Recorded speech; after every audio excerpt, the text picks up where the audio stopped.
সমুদ্রের আসল রহস্য নিয়ে। এই সমুদ্রের আসল রহস্য কি? এই সমুদ্রে যদি আমরা গভীরতা দেখি তাহলে দেখতে পাবো যে পৃথিবীর সর্বোচ্চ পর্বতশৃঙ্গ মাউন্ট এভারেস্ট, সেই মাউন্ট এভারেস্টকে যদি এই সমুদ্রের মধ্যে ভরে দেওয়া হয় তাহলে তারপরও সেটা ডুবে যাবে, মাউন্ট এভারেস্ট খুঁজে পাওয়া যাবে না। এই রকম আরও অসংখ্য ঘটনা রয়েছে এই সমুদ্রের মধ্যে, যেটা আমরা যদি দেখি তাহলে দেখতে পাবো যে এখানে সমুদ্রের মধ্যে দুই ভাগে পানি বিভক্ত হয়ে আছে। আপনারা দেখুন যে যদি আপনারা কোনো দিন যান সমুদ্র তাহলে দেখতে পাবেন যে এই সমুদ্রের জল দুই ভাগে বিভক্ত হয়ে আছে। এই জায়গার জলটা হচ্ছে নীল অর্থাৎ মৃদু জল, মিষ্টি জল, এবং এই দিকের জল হচ্ছে ঘোলা লবণাক্ত জল।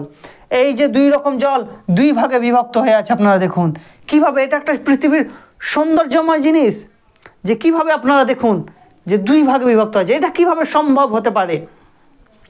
একটা সমুদ্রের জল কিভাবে দুই রকম হতে পারে অথচ একে অপরের সাথে মিলিত হচ্ছে না জলের কালার, অর্থাৎ সমুদ্রের জল একই রকমভাবে বয়ে যাচ্ছে। এখানে কোনো প্রাচীর নেই, কোনো পিলার নেই, কোনো রকম ইন্ডিকেট নেই, তারপরেও এটা রহস্যময় একটা ঘটনা রয়ে গেছে এই সমুদ্রতে, যে এই দিকের জল হচ্ছে নীল আকৃতির জল এবং ওই দিকের জল হচ্ছে ঘোলা আকৃতির জল। এটা কিভাবে সম্ভব হতে পারে? বিজ্ঞানীরা এখন পর্যন্ত আশ্চর্য হয়ে আছে। এটা কত একটা আশ্চর্যজনক ঘটনা যে এই যে দুই রকম জল, নোনা জল এবং মৃদু মিষ্টি জল।